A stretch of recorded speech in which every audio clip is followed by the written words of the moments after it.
Hello everybody and welcome to the Celtic Unrestricted View podcast. My name is Ryan Clifford and joining me in this guest episode is JP.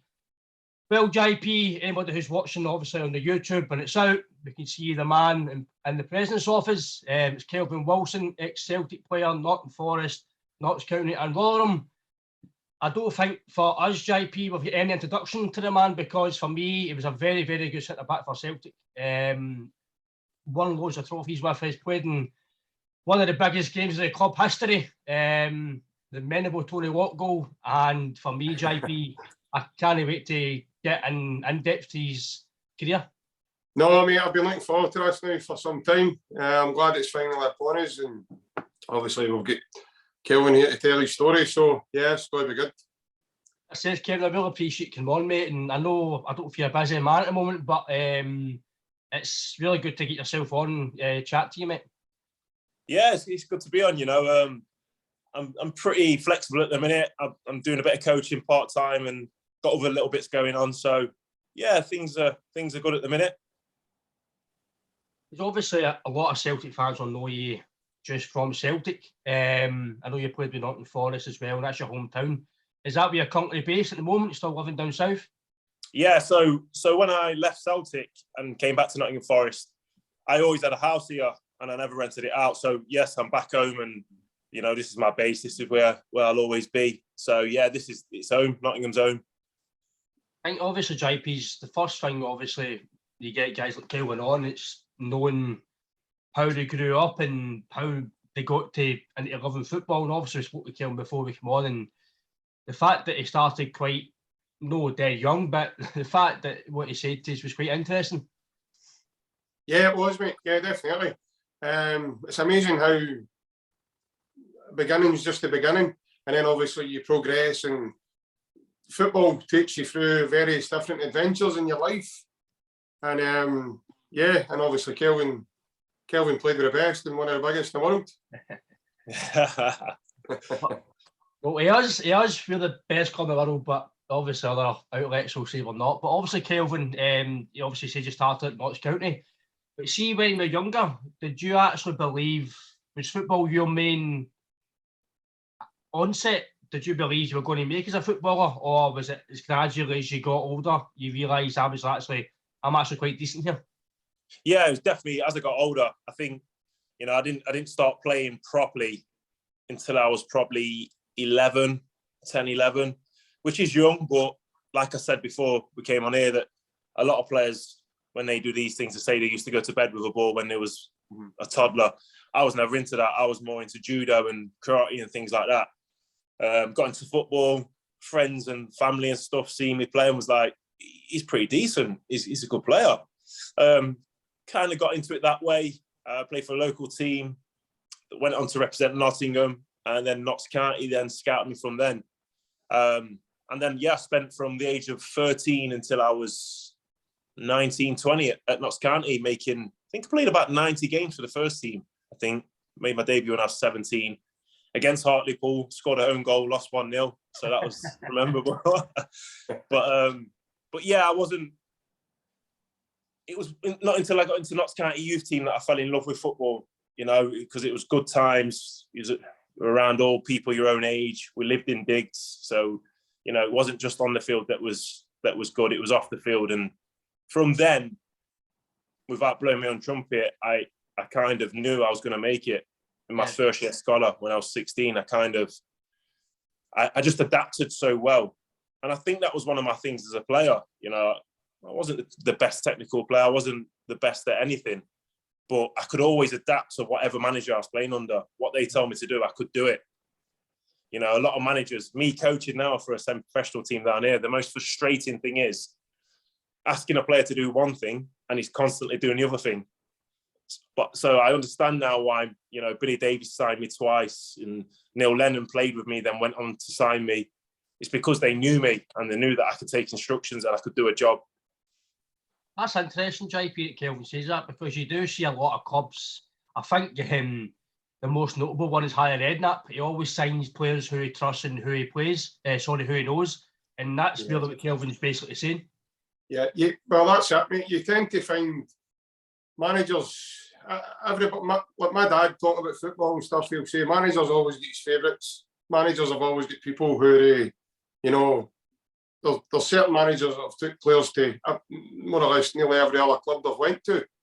But because, as Kelvin says, that's because they know what you can do as a person. They know what you're like as a person. They know your character. They know that you could fit into that system that he wants to play. They know. So it's a big combination of quite a lot. But it's funny, as Kelvin says, he's coaching a guy that's not properly listening to him just now, because we had a guy just before Kelvin's time at Celtic under Gordon Strachan and Thomas Gravison. I don't know if you know Tommy personally, Kelvin, but Tommy just reminded me, see when you go and you watch small kids play, and they just a big swarm of kids all follow the ball or wherever it goes. That's what Tommy was like. Tommy be asked to play right wing, and before you know it, over at left back, arguing with people, and he was a nightmare. And if you listen to Gordon Strachan, that's what Gordon used to say. It was just, he ended up he stopped shouting at him at one point just to say, just leave him alone. He'll soon get back to where he was. And yeah, it must, that side of it, mate, must be an absolute nightmare for, especially, it must be dead frustrating when you're trying to break it down and then, like, he's just not taking in what you're trying to say. Yeah, definitely. It's really frustrating. It's really frustrating. And I think with managers that do that, you said Harry Redknapp did it a lot. I think Neil Warnock did it a lot as well. Yeah. It's because you got to imagine it as well. When managers go into football clubs, they're not just going in to get paid. They're going in because that's their job, whether they want to get good results and get a bigger job, or whether they love the club that they've just been appointed to and they want to do well. So they're bringing people in that they trust, staff, players, and I think that was me. I think I was one of them players, they could trust me. I think Neil used to always call me the safety valve. He used to always say to me, before I'd be going out, be like, Kel, put a safety valve today. And I think that says it all, of the reasons why Neil signed me, to be honest. See, obviously, you says you lived in the digs. I'm guessing, obviously, I know it's all changed now, but I'm guessing the digs was quite, I would say, rowdy, should I say, the digs? Yeah, there was. That was the enjoyable bit. There's 13, was there 13 of us? Yeah, 13 of us lived in the digs. It was a big house. It was two houses together. So the manager and his wife lived next door, and then all the players lived in the house. And it even though it was fun, it taught us to grow up as well, because none of us had lived away from home. We just left school. You go and live in the digs. And the manager and his wife, John Gaunt and Karen Gaunt, they were unbelievable. They were brilliant. He was a man's man, really tough and really, aggressive. And they did things like, if you leave switches on, like your charger, you leave it on, or you leave your curtains closed, or you've not made your bed, it's like a £1 fine for each item that you've left on. So it helped you grow up. It helped you, not relying on your mum and dad to come and open your curtains and make your bed when you're at school. You had to wake up, open your curtains, make your bed, turn all your switches off, go to training. So, it's life skills as well, not just football. I think that's key. I think JP, Kelvin says here, because I think these days, again, I'm the one at training ground, so I don't really know, but I think when it seems that players are pampered, and obviously it's all changed now, but I think years ago you were brought up to be, as Kelvin said, a good person, manners, respect people. I don't know if that's really the case now. I don't know ins and outs of i.e. Celtic, but I don't know if money's maybe took over JP now. Like Kelvin says, you let your trading away. Nowadays, I don't know if you really get your trade these days. It's more just football. It's not that side of the game. Yeah, absolutely. I still see, like, when I'm up visiting my mum and members of family that obviously I don't live with now, I still see neighbours. And you'll probably remember us, Kelvin, when we were little, we would always call them by their surname, so it would be Mrs. Robertson or Mrs. Gordon, or nowadays it's all first name terms, but I'm 38 years of age now, and I still, to this day, see my old neighbours and still say, how you doing, Mr. Flanagan? How you doing, Mrs. Robertson? So it's still that mark of respect that's there. And you were saying a second ago, you get fined £1 and stuff. See, if my mum and dad had done that when I was a kid, they'd be millionaires just now. Yeah. I just used to leave everything at my backside. And my mum and dad would, they would probably be staying in somewhere over in Spain, in a big mansion somewhere, with the amount of money they'd have earned off me. Yeah, it was brilliant. That was, it helped us all become adults, responsible. Yeah. But it's like you say, going back to the players nowadays. I only retired 5 years ago now, so I've seen that these new generations coming through, they don't clean boots no more. I had to clean 2 players' boots at Notts County. Don't get me wrong, they gave you 50 quid at Christmas and 50 quid at the end of the season. That's but right. On my wages, what I was on, that was a lot of money, it was only on 40. So getting that, it was like, yes, but you have to clean boots, and then you had jobs as well at the ground. So mine was to clean the physio room. So I had to clean the physio. All of that's gone now. None of the young lads have it, and we weren't allowed to wear coloured boots until you get in the first team. So we all had black boots on. So it's all little things, and some people say it won't matter if you make it or not. No, it won't. But it's the other side. It's life skills. It's teaching people respect, and making them, keeping the feet on the ground and keeping them righteous people. I think a lot of young ones now, they get carried away with the hype and very disrespectful. And yeah, that's my, not all of them, definitely not all of them. Yeah. But I think if not the rules, but the same commitment of when we was youth team players was in now, I think a lot more would be more respectful of things. I think for me personally, Kelvin, I don't know if it's, obviously when I was younger, I just wanted to play with Celtic, I would play for nothing. But it sounds bad now, but looking back, see if I knew that I might have earned £1 million or £3 million as I go to all this, I might have tried a bit harder, knowing that I would have got all this. But for me, it was just play football, enjoy it. But I think, like you say, I think these days, players have not really got the desire to make it for the football sense. It's more the material side of it. 1,000,000%, yeah. I remember me getting into the first team. It never come across the money. Oh, I'm going to get a new contract. I'm going to be on X amount of money. My main thing was I couldn't wait to see my name on the back of the shirt. Yeah. That was my main thing. But it was all our youth team players. There's a couple of us that broke through here and there, and that's all we wanted. And after the game, I wanted to take my shirt home so I could show all my mates and show my family. It wasn't about, get a new contract, get appearance money. It didn't even cross my mind.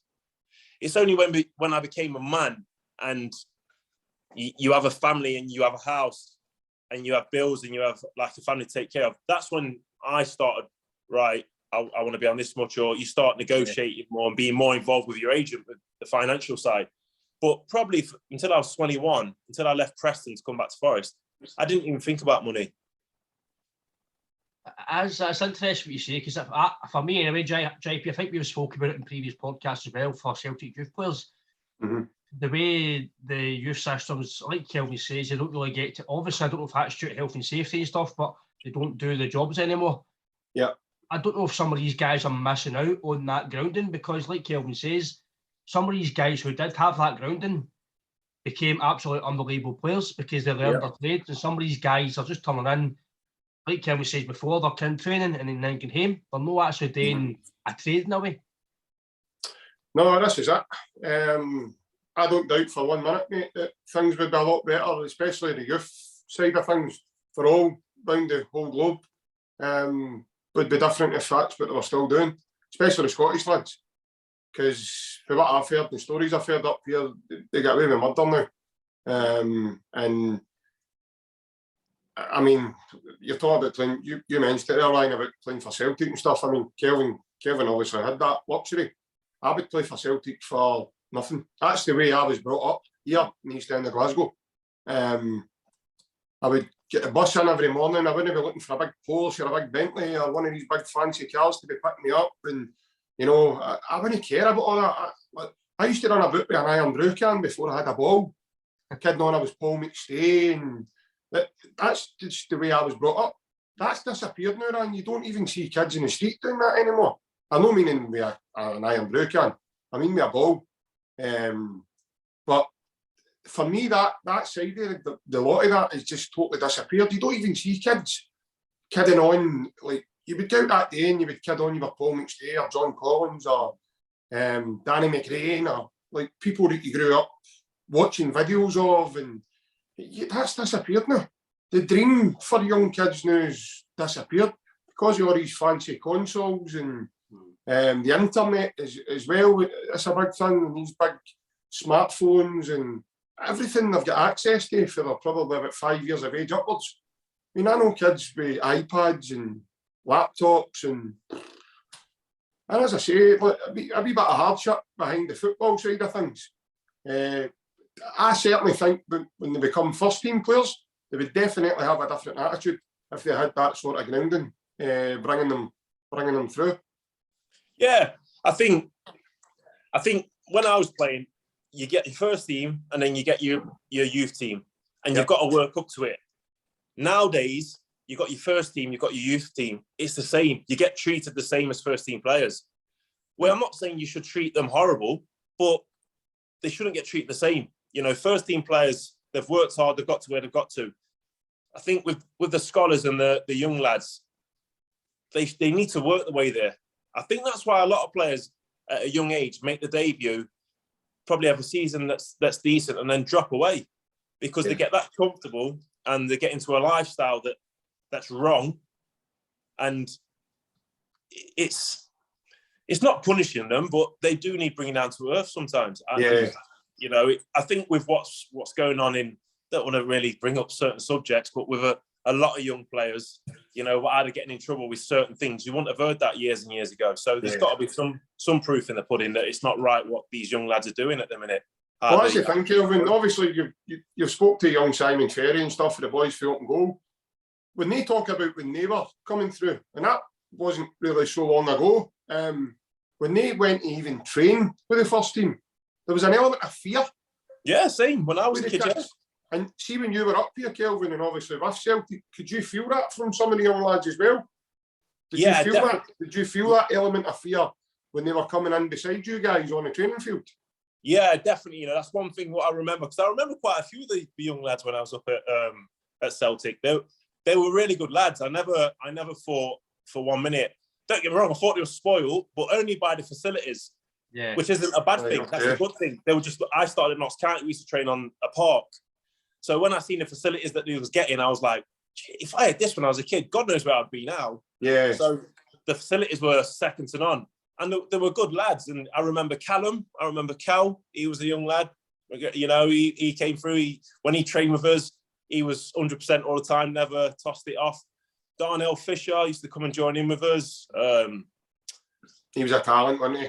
Yeah, there was a few of them. I can't remember all the names. Stu, is it Stu? He went to Newcastle. Stuart. Oh, Stuart Finlay. That boy Finlay. Stuart Finlay. Yeah. He come and trained with us a few times. I think he's over in America now. Is he? I think he's over in the States now. Yeah, he was at Kilmarnock for a while, and then he went to, because he played with Kilmarnock under Steve Clark. Right. And then I think I'm sure he's over in America now. Oh, okay. So yeah, there was a few lads, and they never stood out to be big time, you know. Now flip it around, and when I went to Forest my second time round, when I left Celtic, I couldn't believe my eyes. I couldn't believe what was going on with the young lads. I was like, I was asking players, is he a first team lad? They was like, no, he's never played for the first team. Thinking, what the hell? Who does he think he is then? So yeah, as I was starting to finish, I could see the change in the young boys coming through. Yeah.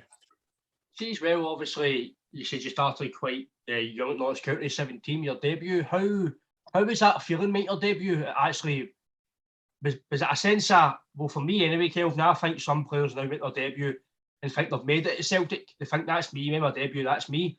But see, your mentality back game is, I've got this, I want to continue and just go for there.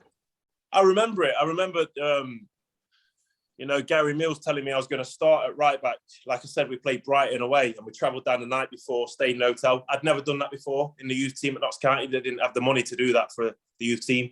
So that was new. I was excited with that. And then when I played, scored the own goal, we lost 1-0, but I played really well. And I wanted another game tomorrow. I remember sitting in change rooms, getting showered and changed, thinking, will I get another chance? I want to play again tomorrow. I don't want to take the shirt off. And I just wanted to go again. Yeah, it was just the excitement, the nerves, everything about it. And the feeling after the game was just, I want to play again. I want to go again now. I want to go again. And then when I got into a role playing for Notts County constantly every week, and then, you know, the local papers, I was always, from when I broke in, linked with Blackburn, West Ham, Arsenal. That kind of pushed me on more again. I want to go again. Yes. Oh my God, I must be doing something right. All these teams are watching me.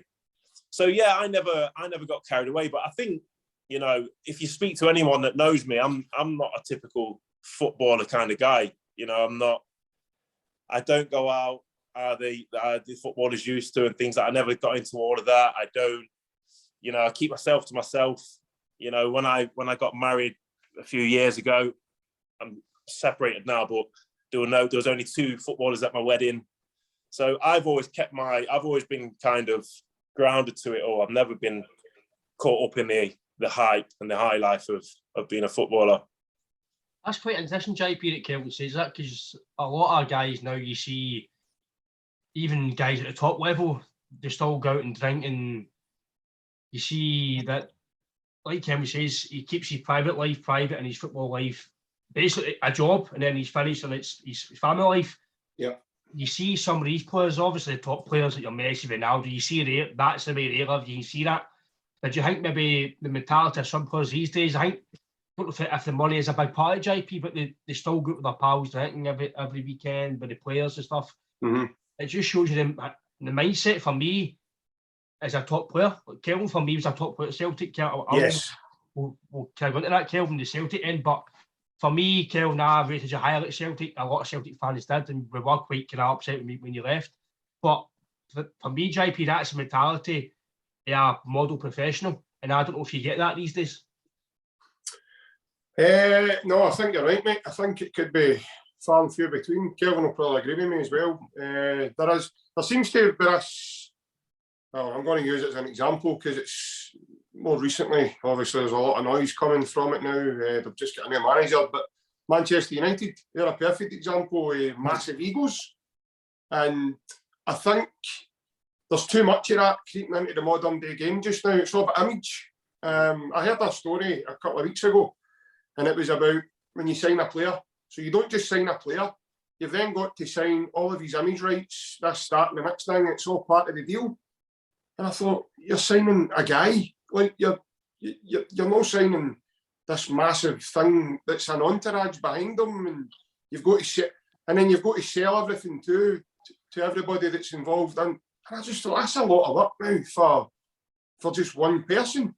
Like, surely the player, long gone are the days it's just the player you're signing because you think he's good enough to first and foremost sign with you, and then obviously you think he's got the characteristics to play in your team. But now you've got to go and sign this. It's as if he's like 2 and 3 people built into one now, and I think this is creeping in far too much into the modern day game, mate. I really do. I think it's becoming this egotistic thing now, and it never was before. I think social media's got a massive, massive part in that. You know, I think, you know, a lot of players, and I coach now part-time at some professional club down here, and I explain a pass to lads. A lot of lads, they can side foot a pass and make it simple, but they don't want to do that because it's not going to get on their social media. No one's going to like it. So they want the World Cup ball. And, you know, I think that's the case. Try to get on Soccer AM on Saturday. Yeah, it's frightening, some of it. And, you know, I think at Forest, when I first signed for Forest, when I was 21, don't get me wrong, I had a few nights out and you're young. Towards the end of my Forest career, the first time before I came to Celtic, I remember we kind of stopped. It's that generation of going out kind of finished because you couldn't get away with it anymore. Because social media, cameras, you couldn't go out a couple of nights before a game because if you get caught on social media, you're gone.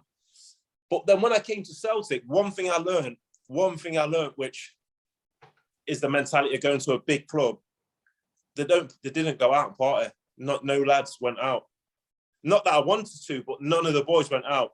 Apart from 2 or 3, I'm not going to name them, but if I named them, you wouldn't be surprised. You'd be like, oh, yeah, we knew that. We're not surprised. Whichever football club has. Maybe guess one, but I think Celtic fans have maybe known Paddy McCourt. Was he one? No, Paddy wasn't me. No, don't get me wrong. Paddy liked a beer, a glass of red wine, but he wouldn't want to go out partying. sit Paddy in the quietest pub in Glasgow, but just to make sure he's got a couple of bottles of red wine, and he'll be happy with that. But the party boys, no, there was two that really stood out that were party boys at Celtic when I was there. The rest, no, we just never went out because one, you're playing for a massive club, you wouldn't get left alone, and two, you're always playing for something every week. Yeah. Whether you're playing in Europe, whether you're playing in cups, whether you're playing in the league, it was always important. So you couldn't go out and get on the lash and then perform to your highest level. Well, as you said, you went to Forest. I know Norton was your kind of hometown club. So how was that playing for your hometown club, and how did the move come about? Was there a lot of interest beforehand with Forest? No, it was a strange one. I think, I spoke with Lenny many a times because it wasn't just my manager, Lenny one. It was a friend as well. He was not a lot older than, yeah, he's a lot older than me. So when he came to Forest, we was a really young squad, really, really young. And Lenny came in towards the end of his career. And he was like a good few years older than us all. But for some reason, I clicked with Lenny. Me and Lenny clicked straight away. And I remember just before he left, him saying to me, Kelv, you keep going because you'll get a move. He said, you won't be at this club long, you'll get a move. And then he obviously went on and got the Celtic job, and I went to Celtic and stuff, and I was there. But then when I spoke with Lenny and told him the reasons why I want to leave, he understood because he had similar reasons why he wanted to leave Forest. Mm-hmm. So he understood, he tried to persuade me with a new contract, we'll give you a new contract. And I just stressed that it wasn't about the new contract. It wasn't about money, contracts, nothing. I just wanted to get back down the road. And he was he wasn't okay with it, but he understood. So I nearly went to Leicester. So I had a phone call, I had a chat with Nigel Pearson. He was in Tesco at the time. I remember I called him. He was like, I'm just in Tesco in the queue. I'll call you when I get out. So he called me back. Neil Lennon passed my number on to him. I had a good chat with him. He asked if I wanted to come. Leicester's half an hour from Nottingham, so it kind of works out. A good club, big club. My mate was there, Wes Morgan. I played with him at Forest a few years before, so I thought, perfect. So they wanted to do a swap deal with Matty Mills to come to Celtic and me to go to Leicester. And Neil said, he thought about it, then he said, okay. Hence why Pearson rang me.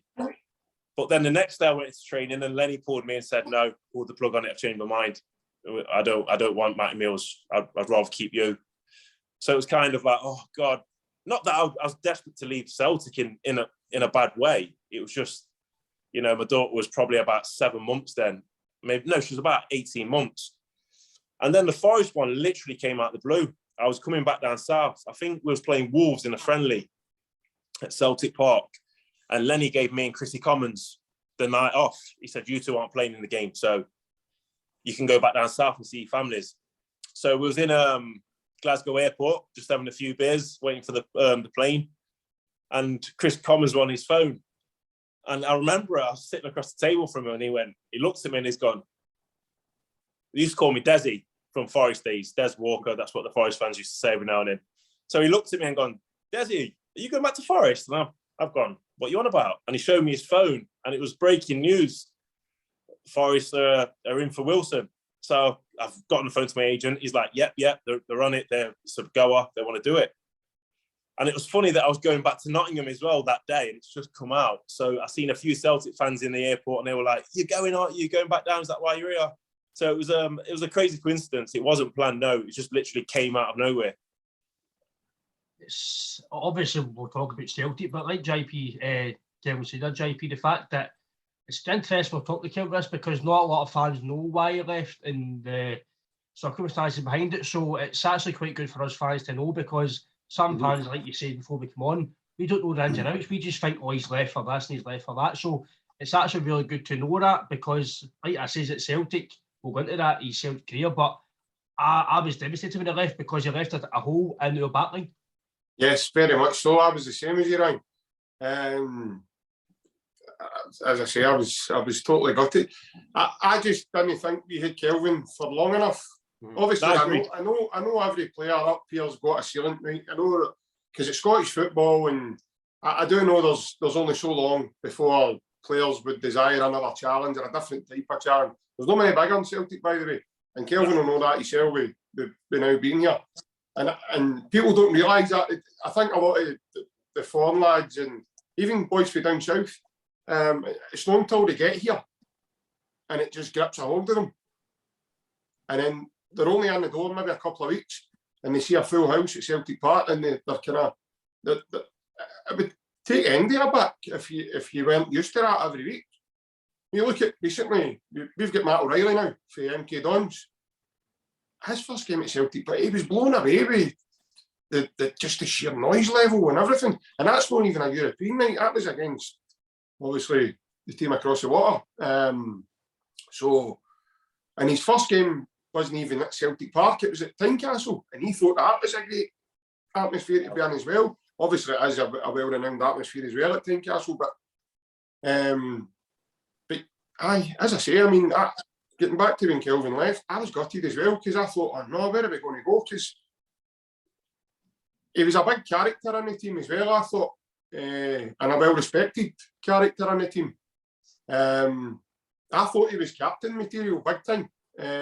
Just so happened he was in a team that they had a lot of big characters in the dressing room, a lot of leaders. Kelvin was a leader as well, and I thought he played in a team that was had umpteen leaders in it. I mean, that was a right good Celtic side. But they had a lot of good results and they were successful in terms of winning trophies and stuff. So, yeah, I was kind of gobsmacked because I thought he would have been there for a wee bit longer. And then, as Kelvin says, it did sort of come out of the blue. I do remember it vividly. And I was just kind of hoping again we would have went again, hopefully Champions League again in next season and so on and so on. But then it wasn't to be. Yeah, I think, people always ask me, do you regret not playing in the Premier League here? Do you regret this? Do you regret that? Do you regret leaving Celtic? I don't regret anything because my career, when I was a kid and where I came from and, council estate and that, I never even dreamed that I'd make it as a professional footballer. I remember having conversations with my friend Leon Best. He was my best mate, played for Newcastle, a few teams. And when we was kids, we used to always be together. And I remember us being like 14, 15 and just having silly conversations like, oh, imagine if we could make £1,000 a week playing football. Oh, that would be amazing and stuff. Just silly conversations like this. It's like, I never even dreamt that I'd be a professional footballer, so I don't regret anything. But I do wish that I stayed at Celtic a lot longer, yeah, without a doubt. And, when I see that they win things and stuff, and I just thought I'd love to be a part of it. But not just that, the lads as well. I've met good mates, Brownie, Charlie Mel Group, Paddy McCourt, Gary Hooper, Joe Ledley. These guys, we had a great team, and the respect that I gained from the lads was first and foremost from the football side. When you first go into a dressing room, lads they'll be kind, they'll speak to you, but you're going to get judged off your training sessions and how you play in the game. And, my first season, it was up and down. I had quite a few injuries. My daughter was just born. It was all new. But my second season, I hit the ground running. I had a good pre-season. I came back and played Real Madrid in Philadelphia. I had a great game. I remember Lenny pulling me saying, right, that's your standards now. And that was it. I never looked back. It was just, it was a great season. Got in the team of the year that year, I think, as well. We won the double that year. So Champions League, obviously, last 16. So it was all just like a dream come true kind of thing. Yeah. And it was a massive decision for me to make. And I look back now, would I have made that decision again at my age now? Yeah, I probably would have, because people always say, I remember Neil saying it to me a few times as well, you're only a footballer for a short time, but your kids are only 1, 2, 3, they're never going to go back to that age again, being a toddler. So do you want to miss that, or do you want to be a bit selfish and look after your own career? So I chose to choose my kids. I guess there's no right or wrong, to be honest. Some people will choose football and go, okay, I'll sacrifice that. But mine was my family. Well, I think you're spot on, Kelvin. I know football's it's a short career and you can make a lot of money, but like you say, family for me, football as a game in the day, as much as we love it and we talk about it, your family life's your family life. So I think we spoke before we come on, we totally, as fans, it's respectful for me. You just respect the decision and you move on. But obviously, see the move to Celtic. How obviously you knew Neil Lennon? Was that how it came about? Because you knew him? So right, I had two little spells with coming to Celtic. So when Neil was the reserve manager, I got a phone call from Lenny, and he said that he's put my name forward to Gordon Strachan. So I was like, okay. He's like, so they'll be watching you, so make sure you're performing right. Nothing really came from that. And then Lenny then went on to get the job. And then we played Newcastle away at St James's Park. And I played the game. And I remember getting on the bus after, and we all sat on the bus waiting for Billy Davies to come back on the bus because he was having a drink with a manager or something. And I looked out the window and I seen Neil Lennon walking. So I banged on the bus window and he's looked up and he just put the thumbs up to me, just did that and smiled and carried on walking. And then I got a phone call from my agent the next day saying, Lenny wants you, Lenny wants to sign you. So I was like, okay. It's like for Celtic. So I was like, okay. I was coming out of contract. Forest offered me a new deal, but it wasn't going to happen. I wasn't going to stay. And then I came up to Glasgow, watched an old firm at Celtic Park, which was, I didn't know what was going on. I was like, wow. So came up, watched that, sat down with Peter and Lenny, went around the training ground, and then I went around Bearsden, the West End, looking at properties and stuff. They've got someone to take me around there. Martin Riley took me around there. So they were really friendly, just you couldn't want for anything. And then we agreed a contract, and because I was out of contract with Forest, I could sign a pre-contract. So we got it signed literally straight away. They wanted to do it straight away, Celtic, they'd get it watertight. So I signed it, and that's how it came about. Like you say, before you signed for Celtic, I know Celtic are known around the globe, but did you realise until you came to Celtic how big a club it actually is from down south? No, not one bit, no. Knew there was a massive club, knew Celtic was a big club. My friend Leon Best, his family are Irish, Republic of Ireland, they're massive Celtic fans. So I always remember in his room when we was kids, he had a signed picture of all the Celtic players. I think Reggie Blinker played from then. All right. So I always remember that, always remember his signature. So I remember Celtic, I remember they were a massive club, but until you go there, you don't, I've got loads of mates down south that they don't watch Celtic. Mm-hmm. But when I signed for them, they came up. And one's Man U fan, one's a Liverpool fan, and they came to the Barcelona game. And to this day now, we still have conversations now because a lot of fans always come up and talk about the Barcelona game down here. My friends always turn around, them two that came to the game, and go, we're United and Liverpool fans, but that was the best atmosphere any football game I've ever been to.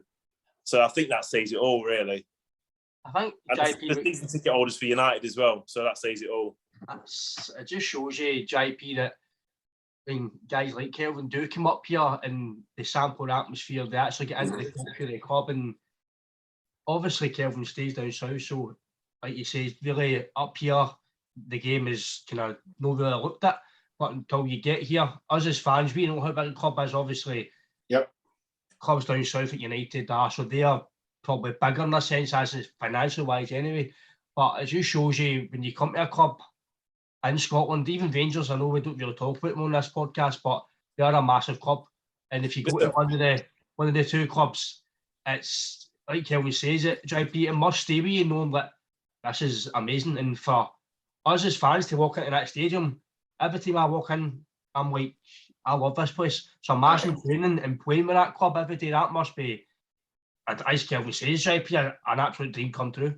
Well, definitely, Ryan. I mean, as soon as you walk out towards your seat, mate, there's a certain emotion that comes along with it. Kelvin will get that now because he's been here. But before Kelvin came here, it was like I said earlier on, a lot of boys down south, they know of Celtic, of course. They know about the old firm and Celtic and this, that and the next thing. But they don't know the extent of it till they get here. And it's, They don't know what it's like. It's all right somebody telling you what it's like. It's totally different going and seeing it for your own eyes. But when you're there, it just grips a hold of you. Well, it should if you're a proper football man, right? But if it doesn't, then there's something wrong. There's something far wrong if it doesn't grip a hold of you. But every time you walk into that stadium, as you said, Ryan, there's just a certain emotion. It just I'm finding that more so now under Ange. Obviously, how quickly he's built what he's built over the 10 months or so he's been here. And the team unity, we're seeing something different as well. Kel mentioned him as a young boy. With Cal, obviously now he's a captain. So Sunday there, obviously we lost narrowly, albeit in extra time. It's never nice when you lose a game like that. But he got the players in a huddle, and he spoke to them all, and that was something that I never ever saw Bruni doing that. Now, I'm not saying Bruni didn't do that and say, I believe he probably did when they went back into the dressing room. I never seen him doing it on the park. Callum done it on the park before they headed up the tunnel back into the dressing room. And that's the first I've ever seen anything like that. And that's what I mean about the camaraderie. And Kel was part of a team that had great camaraderie as well. But as I say, that comes along with big characters on the team now. And those characters, when they shine through, help to bring that emotion to us, the fans, when we're in the stadium. They help to it becomes one big family. And that's what I was meaning there when I say the emotion side of it. Because you feel part of it because they make you feel like we're one big whole family when we're in there together. And yeah, massively. Yeah. I think the thing with Callum as well, I think, he's been brought up and he's watched, for me, for what I played with, hands down, the best captain you can ask for, is Scott Brown. Yeah. On and off the pitch. That's why Callum will go on to be he's a great player. He's a good player. But he'll go on to be a great captain as well for Celtic because he's been brought up, he only knows Brownie. That's all he knows as a captain. Yeah. That's all he knows. So he'll take snippets from him, what he did, things he said, and he'll use them to his strength as well. But Brownie, I played under a lot of captains. I was captain myself a few times for clubs that I played for. He's just unique. He's a unique man, not just as a footballer. He's just a unique person. And when I first went up to Glasgow, I remember Googling Celtic and players, and I remember seeing Brownie and thinking, wow, this guy looks like a nutter. Am I going to get on with him? And, I got on with Brownie more than anyone in the change rooms. I was close with Brownie. I really, really liked him. I can't speak highly enough about him. He's just an unbelievable, not just a footballer, but an unbelievable person. Just a great, great guy. Yeah, when you were up here, because I kind of got the impression this was the case, but did Neil Lennon, obviously, did he allow you guys to run the dressing room?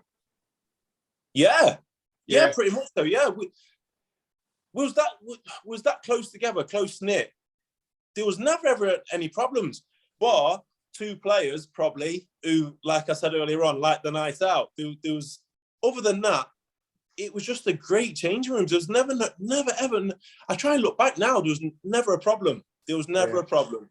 I think we lost to Rangers 4-2 once at Ibrox. It was my first Old Firm. Had a bit of a nightmare, to be honest. Do you know I wasn't even going to mention that game? Yeah.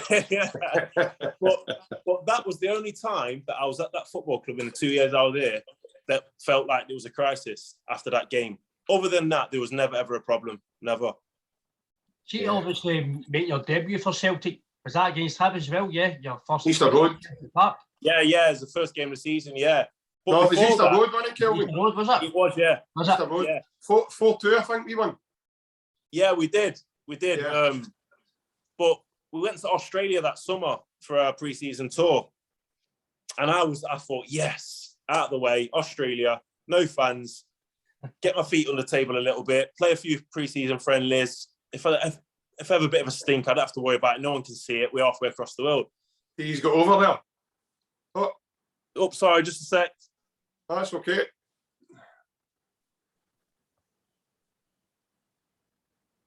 Yeah, there he is. We thought you got back camera shyness there, big man. No, that's what I'm calling. But yeah, I remember getting there, our first game. I remember Lenny saying, yeah, there's only 17,000 here tonight, so enjoy it, lads. And I remember sitting there thinking, oh my, it's pre-season friendly. I'm in Australia, what do you mean? So it was crazy. So I classed that as my debut, because who plays in a friendly of 17,000 people, in a pre-season friendly? So that was the first game I played, and I really enjoyed it. I felt really comfortable from that day on. And then I made my debut at Hibs, like you say. Enjoyed that game, played pretty decent. Played with Louvy, I think, at centre half, Glenn Louvens. Yeah, he was good at all. Yeah, so that was one of my favourite grounds to play at. Hibs, when I was up at Hibs and Hearts, I enjoyed playing there. Kel, see when you were over in Australia, who was the guy you had on trial, Italian boy? Who we what, sorry? Who was the guy you had on trial? He was a midfielder, he was Italian. You said Italian. I was talking about this the other night, and I cannot for the life of me remember his name. No, I can't remember, no. I think he played about 40 minutes of that game on trial, but he never get took on, obviously, with Celtic, but he was Italian. I can't remember his name. Oh, I can't remember that. That's probably he was on that tour with you. Oh, right, I can't remember him. They're telling you, no, I can't remember him. To be fair, I was just getting to know all the lads anyway, so... right, okay. Yeah, I can't remember him, to be fair. Can't remember him. See, when you first signed, Kelvin, see the standard of training.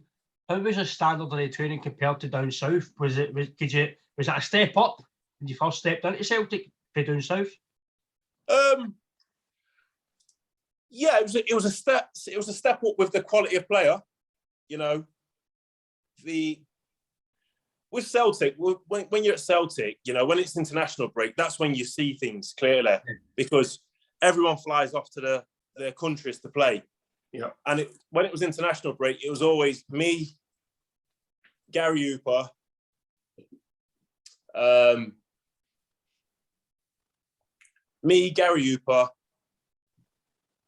and Fraser Foster before he broke into England squad. We was probably the only first team players left, because we was the English lads. We didn't get into the England squad, but everyone else was internationals.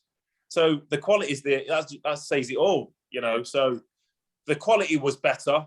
It was better. You're playing with better quality players, and the facilities. Even though Forest facilities were brilliant as well, the facilities at Lennoxtown were out of this world. Yeah, it was like a football club in a spa. Kind of thing. So yeah, it was brilliant. Yeah. See on Gary Hooper, Kelvin. I was a big fan of Hooper. I love the guy. I thought he's maybe apart from Larson, he's one of the best fans I've ever seen at Celtic. I still can't believe he didn't get an England call up. I don't know if that's because he played up here, but like you say, you're playing the Champions League basically every season for maybe a year or two, playing Celtic games up here. He's always on the telly. He was always scoring goals, and I loved the guy. How was it to play with? As obviously as a mate as well. How was he really good in training? Could you tell he was really, really a top class finisher?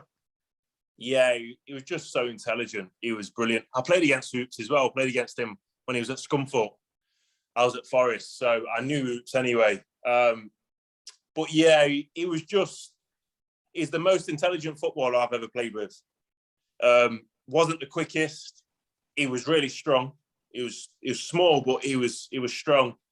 But his first touch was probably one of the best I played with as well. He was just so intelligent. He would find little pockets. Training against him as well, he would do certain things to you.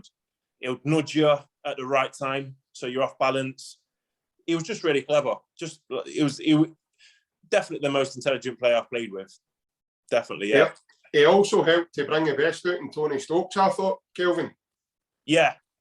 But again, going to Stokesy, what a player he was. He could be, He obviously had things going on, and Stokes liked a night out. But as he was one of the first ones I thought of, mate. You said it earlier. Yeah. But if he really put his mind to it, if he really committed himself to football back then, Stokesy, he could have been whatever he wanted to be. He's up there with one of the most technical players I played with. He was that good. He was that good. But he just wasn't committed to the cause. He enjoyed other things in life. Oh, really? Right. Yeah. But probably that's why you could see, I don't want to be rotten when I say this here because we're here, but you could see why his career sort of took a wee bit of a nosedive after Celtic. Definitely, yeah. Stokes is a hard one. He was really that frustrating. You know, I argued with Stokesy a lot in training if he was on my team because, you know, his work effort. Sometimes he would take his foot off the gas, right. And I think he would be the first now if he did one of these podcasts or if he ever did an interview, he would say that he probably didn't push himself enough to his full potential. He was at Arsenal. He was at Arsenal as a kid, so that says it all, you know. And he was at Arsenal when, I'm not saying Arsenal are a bad team now, they're Arsenal, but it was at Arsenal when you had the likes of Bergkamp, Henry. So he was there for a reason, you know. And when I was at Celtic, I could see why he'd been at that level. He was that kind of player. He can find that pass, he can whip it in the top corner. But it was just his mindset. He was just, you know, football wasn't his bread and butter. You mentioned Fraser Forster, Kelvin. I'm not going to, when Forster first came in, I was a bit unsure of him. As a fan, I didn't really know how good he was going to be. But could you tell early doors that he was going to be where he is now? Basically, for me, I still think he's one of England's top goalkeepers. I think he's better than Pickford and guys like that. I think he's, especially with Celtic, his second spell, the one 2 years ago, it was unbelievable. I thought that game against Rangers where we won the semi and penalty, extra time work. It was Big Julian scored. It was superb that day, and I still don't know how he's not got as many caps for me anyway, Kelvin, as I think he deserved, because for me, I don't say this lightly, he's world class in my opinion. No, I'm there with you, mate. I totally agree. Best goalkeeper I played with, the most hard-working player I've ever played with. Him and Chrissy Cohen, who is my Forest captain. I've never worked with two players that are just workhorses, just, you know, in the gym, first in, last to go. Fraser was, especially with the modern game now as well, I'm surprised he don't play for England more, because the way he can pass the ball with both feet, that's one thing I remember with Fraser. He could ping it. I didn't know what foot he was. I didn't know he was that good with both. And obviously with the modern game now, it's the goalkeepers playing a lot. So I'm very shocked he doesn't play more. But yeah, for me, he's a world-class goalkeeper. You know, and to top it off, and like I said with Brownie, he's a good human being. He's a great guy. You know, Fraser, when he was at Celtic, I don't know about him now, but when I was there, he didn't drink. He lived his life right. He loved football. He loved being a goalkeeper, and he really loved Woodsy as well, the goalkeeper coach. And I think Woodsy helped him massively. I think Woodsy brought him on, brought the confidence out in him, because he's a shy guy. He was a shy guy, Fraser was. Really quiet, shy, loved a bit of banter, but if he didn't know you, he was really shy. And I think Woodsy brought that out in him. You know, I think he adored Woodsy. He looked at Woodsy a bit like a father figure, I think. They were really close. And it brought that out. I think Woodsy did a great job with him. And yeah, I stand next to you, world class. I agree. I think I actually think Celtic have actually been blessed, because we've probably had two of the best England goalkeepers for the last 20 years. We've got one now, and that was probably a big reason as to why Fraser didn't get a lot of caps back then. I thought Joe Hart was at the peak of his sort of peers at the time. And obviously Joe now has now rediscovered some of his early form with Celtic this season. He's been absolutely unbelievable for Celtic. And it's been amazing to have the both of them play for the club I support. It's been absolutely quality watching the two of them. And obviously I think Joe's getting better now as he's getting older. But again, Kelvin, we're obviously, before Joe came up here, you would watch Man City and teams he was at. You wouldn't see him every week, but we've got the luxury now of seeing the guy every week and knowing him now as a character when he's doing his interviews with the media and stuff. he must be massive in that dressing room. I can only imagine his experience in football and things that, you know, he can pass on to some of the younger boys that are training beside him, even Scott Bain. These guys are obviously going to get better at what they're doing if you've got a guy like that to look up to.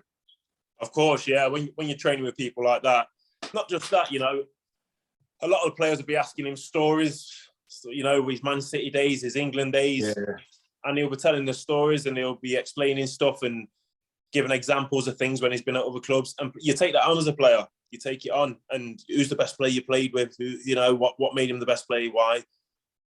The young lads will be asking him that, and he'll be telling them why. Because he's the best player because he came in first every day. He knuckled down. He wasn't bothered about shopping, spending money on nice clothes and trainers and booze and cars. He worked hard, and the young players will listen to that. You know, because they idolise the likes of Aguero and these players. So. Yeah, it's not just on the pitch that he'll make a massive influence. It's in a change room, just having silly little conversations, maybe banter conversations, which lads will cling on to and think, remember when Joe told me that? So yeah, it'll be a big, massive influence in that change room. And I also think what's good with Joe is, Kelvin, he gets he's got Celtic straight away as soon as he's came. A lot of guys take time to settle, whereas it turns out this season a lot of Angie's signings, probably every one of them, to be honest, I've just hit the ground running, which is very uncommon, I think, for a full 17 players to be put together over 2 transfer windows, to just bang and hit the ground running and obviously be successful as they're doing. But especially Joe, you can see he's a massive character because he's obviously, he gets Celtic and he knows he's playing for a cause and he gets that and he comes across that way as well. Yeah, definitely. You know, I think what will help him as well is he's played for big clubs. You know, he's played in big games. He's played for his national team. Yeah. So, you know, that would have set him in good stead as well to come into a massive club like Celtic. But I think you've got to take that off to the manager as well. To, you know, 17 odd players all hitting the ground running. You know, that's not a coincidence. That's not just a bit of luck. That's good man management as well. Yeah. And, you know, you take that off to him. The question about us as well, Kelvin, see, obviously going from the Scottish League and then playing European football, obviously playing against like Athletic Madrid in your first season and stuff like that as well. Was it hard? Because obviously for me, some people might know they can't understand how it can be hard, but see playing against against, no disrespect, just say Ross County, and then going and playing against Barcelona or Athletic Madrid, is it hard to come for that and then play against these teams that's Sunday is it a come down after, or do you really get to understand that type of thinking? No, you've hit the nail on the head. It's a massive, massive come down. You know, that's another thing as well, actually. I talk about the Rangers game, that was the only crisis. I remember I don't know how many games, it might have been 3 or 4 games that we played in Europe and we came back, and on the Saturday or Sunday, we drew or lost. 3 or 4 times after we've done this. So Lenny called a meeting. I think he got someone in as well, like a psychologist or someone, to speak with us because our performance level just dipped. And it was pretty obvious because obviously you're on a massive high playing at Nou Camp or at Benfica or at Juventus or wherever we played. Then to go and play, again, no disrespect, at St Mirren or Ross County, where you've got more fans than the own fans. You know what I mean?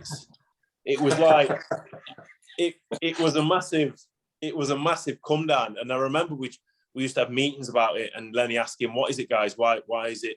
And then I think we come to the conclusion that it was just a massive come down. I think he started giving us the day off after a European game, which he never did. He started doing that.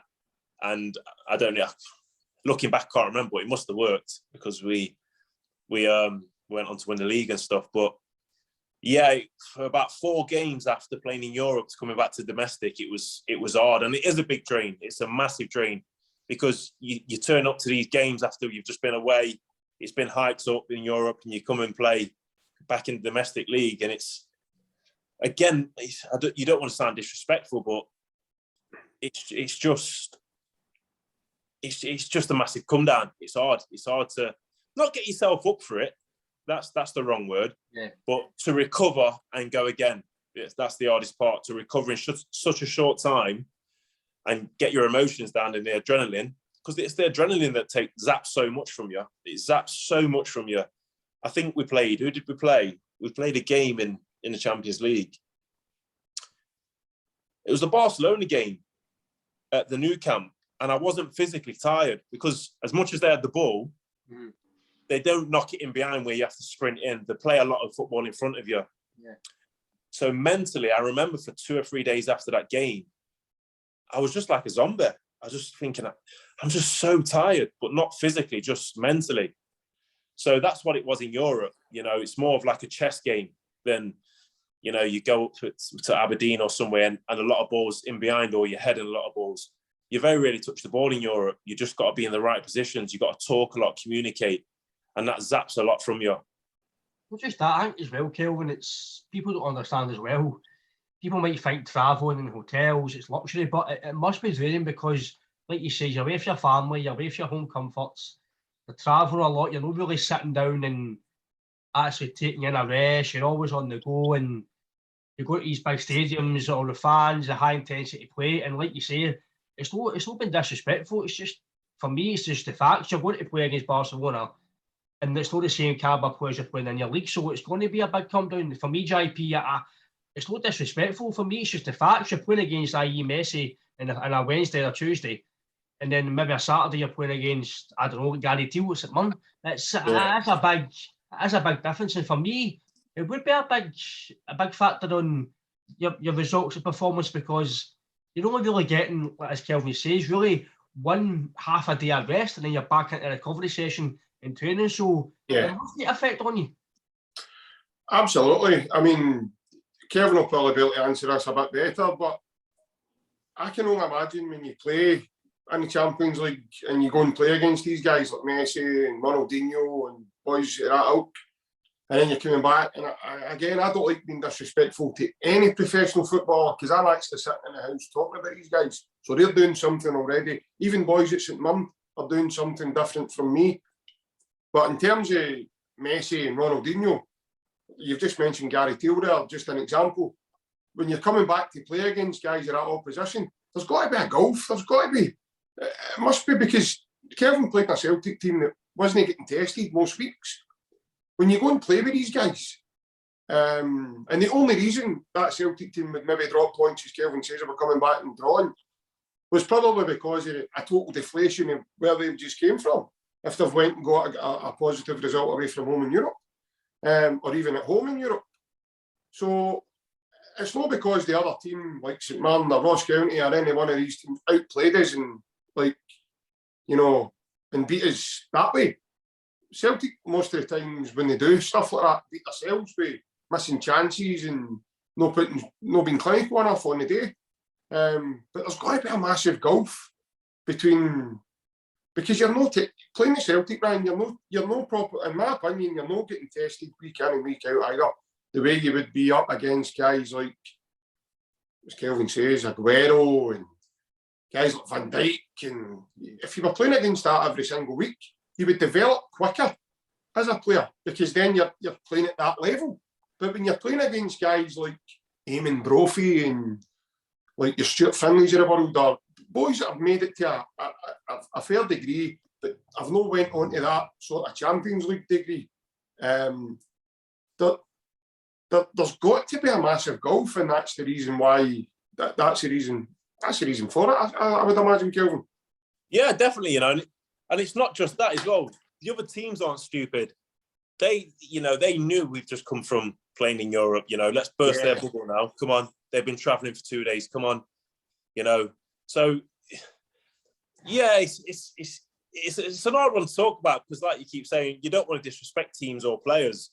But, no, definitely not. But I think it's just a fact. You know, as much as it might sound a bit disrespectful, it's not. It's facts when you look into it. Because when we didn't play in Europe, you know, when I was there, that second season, we literally blew away most teams, and we was that.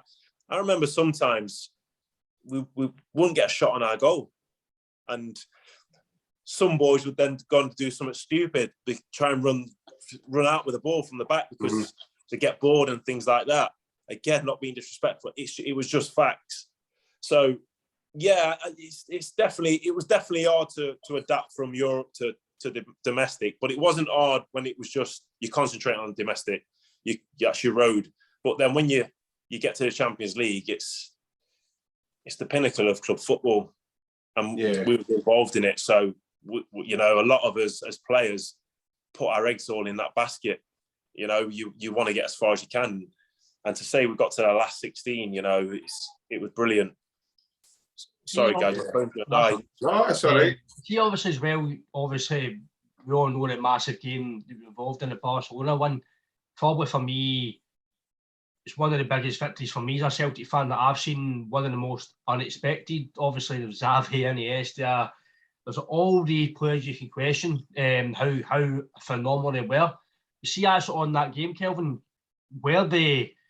Obviously, for me, guys like you, Scott Brown, Mulgrew, Kayal, etc., yous are all, for me, superstars. See, when you go and see these guys, are you like, I'm good, but they are, excuse my French, fucking amazing. You know what? You respect them. You definitely respect them, but no. It never crossed my mind, you know. If you ever get to speak to Chrissy Commons, ask him what I said before we played Barcelona at Celtic Park. Right. He was warming up, and I said to him, and you know, he will say, yeah, that was true. I said to him, I've got a good feeling tonight, we're going to win. And I remember him turning around and saying, what did I tell you, Ryan? Yeah, and he said to me, fucking hell, Desi, I hope so. Because he called me Desi because when we was at Forest together, Des Walk. So he turned around and said, fucking hell, Desi, I hope so. And we won the game. And I don't know what it was. I don't know if it's because I was that worked up in myself and that determined to prove to people that I can play against these players, that I thought everyone else felt the same as me in their selves, all our players. And I said that to him in the warm-up. And he was like, fucking hell, I hope so, Desi. And then we went on and won. And after the game, I said, I told you. And he was like, fucking did, yeah. I just had a feeling we was going to beat them. I just don't know what it was. I just had a feeling was going to beat them. She obviously in the match itself. For me as a fan, Kelvin, even though we were winning 2-0 at the time, I was still thinking, just get a draw. Yeah. Just get a draw. Because I messed with a few chances, and I was thinking, just get out a draw here. I couldn't believe we were 2-0 up. But the noise for that second goal for Tony Watt, maybe apart from maybe a bad at JP this year, I've not heard a noise like that. That noise was just phenomenal, and it sends still thinking it to this day. For me as a fan, it sends shivers down my back. So I'm actually involved in that, Kelvin. That must have been. I don't know why I say it's the pinnacle. I don't know why I say it's the pinnacle of your career, but no, it was. My highlight was it? Yeah. It was the pinnacle beating Barcelona, because we didn't, you know. Again, not being disrespectful to Barcelona, because I would never be disrespectful to Barcelona, but it wasn't the Barcelona of today. Mm-hmm. It was probably the best team in history that we beat. They were some outfit, man. They were for about 3 or 4 years, weren't they? They were just something else. So to beat them. With you know, I look at the team sheet now sometimes, and I just think, Jesus Christ, how did we do it? But, exactly, and especially ours, because going into that game, Kelvin, that night, there's only 2 games as I say, I'm 38 now, so there's only 2 games I've ever been to where I thought we were going to do this, and that was, and it's probably the 2 games I've been to. It's the best atmosphere I've ever sampled at Celtic Park. Was that night, because that night. There was something really special in the air, because that was also Celtic's 125-year anniversary. That's right, it was, yeah. So that, and then the game in February where we beat them across the water 3-0. Right, Walking into the stadium, there was a certain energy that you just knew something good was going to happen, and that night especially was one of them. But when you looked at our team sheet, Brown wasn't there. No. It was Kelvin and Effie at the back, Adam Matthews, Samaras and Miku, I think, were up front. Chris Commons actually had to play slightly out of position, a bit deeper, and a sort of half roll in off of 7. I think Joe Ledley played, did he? Yeah. He did play, yeah. Joe Ledley played. But when you look at that team and you look at their team, I think Valdez was in goal. They had, the only one I thought wasn't good enough for them, and he was still a great player, but I just didn't think he suited them very well, was a big lad Song they bought for Arsenal. Yeah, same. He was the only one that I thought, he's no Barcelona quality. But Xavi, Iniesta, Messi, was it David Villa? Yeah. It was David Villa, wasn't it? They were they were a really, really top side. But when Big Victor won that header for the goal, I've never heard a noise. And then, as you say, Ryan, with the Tony Watt goal as well to put us 2-0 up. It's probably still one of the best memories I've ever had. What people forget as well, we lost at the Nou Camp 2-1, but they scored the last kick of the game. Mm-hmm. It was literally the last Georgie Elba back post, James Forrest. Was it not just before half time as well we scored? Or after half time as well? Yeah, it was I think it's just before half time we scored, right? That's right. And then it was Sammy scored for us, wasn't it? Yeah, that's right. Yeah. And then they scored last kick of the game, and it was little James Forrest didn't match Georgie Elba around the back. So we nearly got a point at the Nou Camp as well. So we could have got 4 points from playing Barcelona in the Champions League. So as much as you say, look on paper and that just shows how, as a team, we were just together. We respected each other. We knew each other's games, each other's strengths, and we played to them. And that's why we had such a successful year. And it was just guttering that we didn't win the treble. I remember we lost to, was it Dundee United in the semi-final? I think it was, that used to play up front. John Daly, was it? John Daly, yeah. Yeah, it was that team. It was them that we lost to, because I remember, we lost at Hampden, in the semi. You've just mentioned John Daly. They're playing with Xavi and Iniesta and guys like that, Messi and David Villa. They're playing against guys like John Daly. So it must have been a massive come down in terms of characters. And did you guys get to speak to any of the Barcelona boys? Were they all okay with these, or did they just disappear once the game had finished? Well, when we played the Nou Camp, I swapped shirts with Messi that game. I said, "Can I get your shirt?" And he said, "Yeah." So we swapped in the tunnel. And then when we played him at Celtic Park, we had a drugs test after. So when they do a drugs test, so they get a number, they pick a number out, and it's that number from both teams. Right. So I was 6, so they picked number 6 out. So it was me and Xavi. And then they picked out number 21, which was Charlie Mulgrew and Alexis Sanchez. So after that game, me and Charlie didn't get to go in the change rooms with the lads. We didn't see none of our players until the next day, because we had to go into the drug testing room and just drink water. But we had a few beers in there. But they were in there as well. Xavi and Alexis Sanchez were in there with us. So I swapped shirts with Xavi. He signed it for me. We just had a bit of banter. Are you going out tonight for a few drinks? And they were like, no, we can't go out now. The press will kill us if we go out. So yeah, me and Charlie got to have a bit of a chat with them, because we were sat with them for about an hour trying to have a piss, because it was just about to have the drugs test. So we had a good chat with them. And I remember, I always recall Xavi saying to us, "Do you not get bored just defending all the time? Why do you not want to attack?" And we said, but he was saying it with a bit of anger in his voice, like he was pissed off. And we was like, I remember Charlie making a joke, was like, "We don't play Barcelona every day, mate. I don't think anyone would do anything different." And he was like, "Yeah, but come on, this is football. You can't just stay there." And we was like, "But we won." And he went, okay. He couldn't come back from it. So yeah, me and Charlie had a bit of banter with, not so much with Sanchez because he couldn't speak English, but Xavi, yeah, we had a good chat with him. I'm glad you said that, Kelvin, because I would have, being me, I would have said to him as well, "What was the score?" Yeah, exactly. What just happened there? So, exactly. See, Kelvin, see, kind of, at Celtic, see, obviously, your day of life, like you say, you only trained a few years, and how was your diet, etc.? Did you get told what to eat at Celtic, or was it up to you to kind of manage yourself in a way? Yeah, we had nutrition. She was there. She worked with us. We had lunch every day. So we had the chef. The food was really nice then as well. I think they didn't really tell you what to eat. I think if you was in shape and you looked after yourself, and you didn't get a lot of injuries and stuff like that, you could basically do what you want because you're doing the business. Yeah. I think when you start to get injuries, when you're not performing to your standards, questions do get asked then. How are you sleeping? How are you living? What are you eating? What are you drinking? So I did see a few players after to see the nutritionist quite a few times, especially a lot of the injured lads, because obviously they look at everything. Why are you getting injured? You know, muscle injuries. Why is that always happening? What are you eating? How are you sleeping?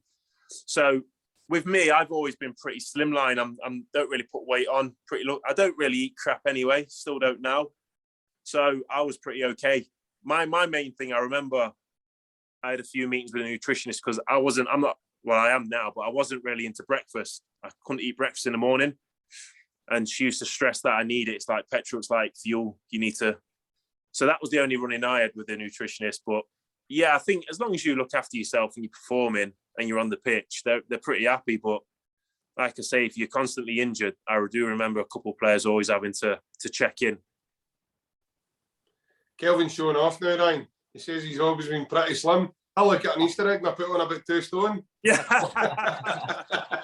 I'm pretty blessed. No, when I played football, obviously when I was younger, not you, obviously your level, but I had to work very hard at keeping my weight off. I would just get one of those metabolisms that if I was to go and eat a steak pie, you're putting on about 6-7 pounds. Yeah, I played with players. Chrissy Commons was one. Wes Morgan was another one. Luce McGugan. You know, if we used to go for a night out when we was at Forest, team bonding, so we'd go for a meal and then a few drinks. But Wes Morgan and Luce McGugan, they would say, right, I'll do one or the other. I can't do both. I can either come for food and go home, or I'll meet you after and we'll go for drinks. They couldn't do both. Right. Wes is a big lad, I know, isn't he? He's a big boy. Big unit of boy, yeah. He's a big lad. He's a big lad. See, Celtic, Kel, like you said, there's so many players that Celtic played with, like Brown, Samaras, Commons, Ledley. See, guys, like for me, it's one of the best Celtic teams I've seen. The quality, and was it hard for Neil Lennon to? Obviously, Neil Lennon as a manager and a player, he's fiery. You can tell he's got a good management side of him. See, he control all the players. Was that hard for him, or was it because who he was? He just let you kind of do that yourself, because the quality in that team for me was phenomenal. Like you say, Commons was one of the biggest bargains I've ever seen at Celtic. That was he was. And Samaras as well, Kelvin. I love Samaras. I loved him. I thought he was really good, and obviously you trained him. And for me, he was one of the better players. I thought he was obviously played international for Greece, so it shows you that how good some of the guys you played with were at that time. Yeah, definitely. I played with some great players there.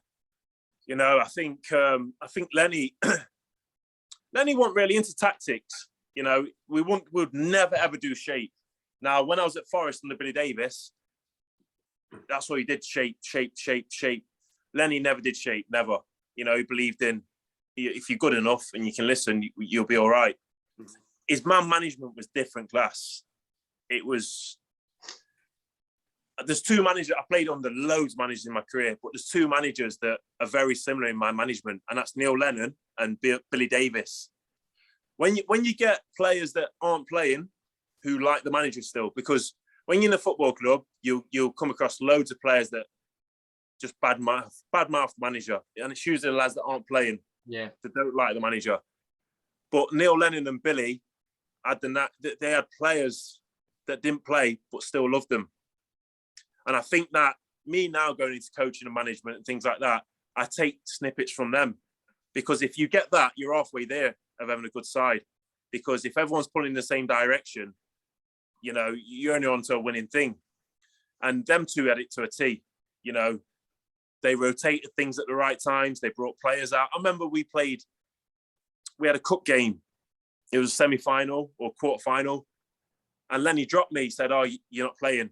Thomas Rogner, was it? Oh, right. Thomas is playing. You're not playing, Kelv, but you're back in next week. We had a European game. And I wasn't happy. I was like, you're not going to put me in. If he gets man of the match today, you ain't going to be able to drop him. You're going to have to keep him in. And he was like, just listen to me. You're not playing today, but you're playing next week. So I thought, whatever. Kind of spat my dummy out a little bit because it never happened to me. Mm-hmm. We won that game. Thomas played really well. So in my head, I'm not playing now. Yeah, Lenny's lied to me. But he put me straight back in. And that was good man management, And I was like, I remember him reading the team out and I was like, wow, he's put me back in. And it was just little things like that. He was just so good at it. But the players brought into it as well. The players weren't selfish. Players knew that it was a long season, a lot of games. So the rotation was right. But yeah, his man management, him and Billy Davis is, if I go into management, myself, I'm a coach at the minute, but if I go into management, without a doubt, I'll take snippets from them too. It's funny, JP, it's good to say that because for me, you seen that at that time with Neil Lennon. Obviously, last year's a total different kettle of fish, but that season and the season Kelvin was there, you seen that team was close. And that obviously stems from the manager, the man in the management, Woodsy, the staff and the players. It did seem a right close group. And obviously by talking to Kelvin, you can tell that because Kelvin speaks so much highly of his time at Celtic. Yeah. Yeah, definitely. I mean, I think it helps, Ryan. It definitely helps, mate, when you've got big characters run about you as well. And as Kelvin says, Lenny used to let him run the dressing room. So see guys like Bruni and, boys that would have helped Kelvin to settle in a bit better up here and get used to the way of doing it. Yeah. So, yeah. And then comes the camaraderie with all the big characters. Like Joe Ledley was a massive character for us as well, Ryan. Yeah, and a very, he wasn't probably known as world class, but I thought he was absolutely outstanding up here. I thought he was one of the most technical players we had at the time in that team. I mean, Baram Kaya as well, he was one of the hardest tacklers I've ever seen at Celtic. So, big Victor Wanyama. Exactly. What a monster that was. I mean, that was unbelievable. When he signed for Celtic, my dad said after watching him for 10 minutes, he's not going to be with us for long. Yeah. Because he just knew, he just oozed class. I mean, he came for a team in Belgium who weren't really like a well-known Champions League team. But when he came here, he just stood out like a sore thumb. Because and most of those lads did, Brian. And that's what you were saying. But I think it comes easier, mate, when you've got guys running about you, similar to you, massive characters. It must help. And especially in a team like Celtic, Kelvin, where the demand is very high. And obviously, you know that yourself. It's a goldfish bowl up here. And when you draw it, it's a bad thing. When you lose, it's catastrophic, mate. Yeah. I think going back to that, I think, Lenny did have a really good change room. I think, Paddy McCourt, because I was on my own a lot in Glasgow, the amount of times him and his wife invited me around for Sunday dinner, because I was on my own, they'd like, come round for dinner. Mm. So that's not Lenny or anyone at the club having to look after me. That's someone at a dressing room, and that wasn't just with me. I heard Paddy invite a couple of foreign boys at times, not just Paddy, but that's the change room that Lenny had. And I think towards the end of Lenny's second spell, he didn't have that. He only had probably Brownie that was a leader. Mm-hmm. That's all that I knew. I can't say that others weren't because I wasn't there, but it seemed like he didn't have that. He didn't have that there, and it kind of drained him. I watched the games then, and the camera would go on to him at the side of the pitch, and it wasn't the Lenny that I knew. It wasn't the enthusiastic, confident Lenny. It was a bit like, not lost, that's the wrong word to say. Just probably drained. Yeah, probably drained. Probably, because he loves Celtic, he didn't want to walk away. And I totally understand that. And a lot of fans wanted him to and said, leave on a high.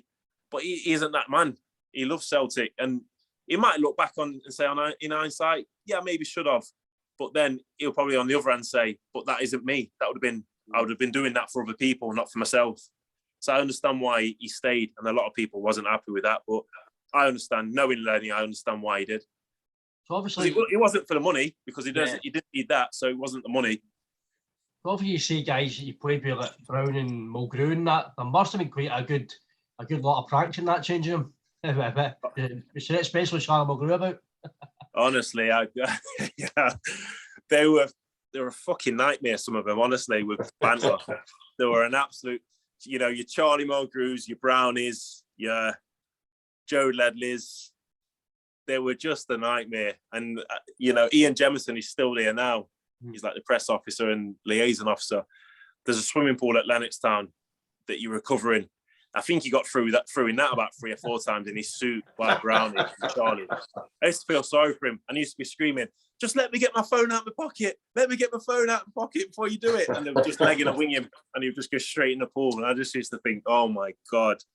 But it was good banter. It was really good banter. Just good lads. Just really good lads. Just off the top of my head, Kelvin, was Mo Bangura there with you? Yeah. There's another story about the car. Bruni with the motor, aye. Yeah. What was it he done? He stuck. Do you know the stickers that you get? Yeah. They're like where you write little notes and you stick them on your door so you don't forget, or on your fridge. Yeah. He covered the whole of his car, the whole of Mo Bangura's car. I think he had a little A1, LD A1 or something. You couldn't see it was black. You couldn't see what colour the car was. It was just yellow and pink, stickers all over it. And it was hilarious. And Mo, I remember him looking and going, "Oh my God, what is this? What did I do?" He didn't know it was a joke. He was like, "What's going on? What you done?" But that was just one of Brownie's, what else do you do? Hide cars. He'll get your car, drive it somewhere on the training ground, hide it. I heard that as well. And just leave you looking for it for hours, not let you know where it is. Your clothes, they'll go in the swimming pool. Yeah. Cut your laces if you get trainers that you didn't like. Or bearing in mind, Brown is the worst dressed footballer I know. That's one. I've heard that as well, Kelvin. I'll tell you that about him. Were you there when Charlie noised up the security, the brand new security guard that was at Lennoxtown that morning? It's his first day. I heard a story about Charlie. The boy was his first day on the job, and the boy was dead keen, so he's like, "How you doing?" right in Charlie's face, and Charlie ended up getting into the dressing room. I think he said there was a few using the dressing room. He says, "There's a favour. I'm going to go and get changed." He says, "I'm going to go and get a balaclava and that one and go and tell him there's somebody in the car park trying to steal motors." Were you there that day? I wasn't there that day. No. But that's just Charlie Monroe. Charlie's because he mentioned Linksy Joe Legley and a few of the boys were there. And what's happened is Charlie's went away out, and obviously the boys have been going, "There's a guy out there trying motors, mate, quick!" And this guy was chasing Charlie about all over the car park and stuff. And he's like, "Get it!" That's Charlie all over. That is Charlie all over. He was the worst. Charlie was the worst with pranks. He'll get everyone. He'll get everyone. And there's a few good ones with Emilio as well that they used to get him, which were really funny. Really funny. Good time. Are you still in contact with your ex-players, yeah? What were the ex-Celtic boys? Celtic, yeah. Yeah. I wouldn't say in contact, but yeah, every now and then. I spoke to Joe Ledley just last week. Mm-hmm. I'm coming up on the 8th of July. I'm coming up to play in a sevens tournament. So there's Celtic, Rangers, Liverpool and Man U. So me and Joe are playing for Celtic. So I spoke with Joe in that. So I spoke with Brownie last year when he retired. Chrissy Commons I speak to. So not all of the boys, but yeah, if they pop up, we speak, yeah. See as a whole, how would you reflect on your Celtic career and obviously look forward to the future? What's your plans for the future? Is coaching and management going to be something you might do? As for that, that's what I'm going to do in the future. I'm part-time at the minute. I'm at Ilkeston Town down here. We train Tuesday and Thursday evenings and play on a Saturday. It's absolutely perfect for me at the minute. It's part-time. I've got other things going on. I've got a mentoring company that we do mentoring there. And my kids are still young, so I do school runs and things like that. I don't know time soon that I want to get into full-time football. So that won't be the case at the minute for me or for the near future. But never say never. Never say never. It would be something that the older I get and the older my kids get and it frees up time, I think I would. I think the older I'm getting now, I look at football different. I'll watch. I won't just look for entertainment. I'll look at the tactical side of things, even on the TV. So I'm looking at that. But yeah, as it is at the minute, part-time football for me, it's semi-pro. It's it's working well. It's working well with things that I'm doing. And to sum up my time with Celtic, in a nutshell, life-changing as a footballer. It was life-changing. And yes, it was amazing. Amazing. I wouldn't have changed 1 minute of it.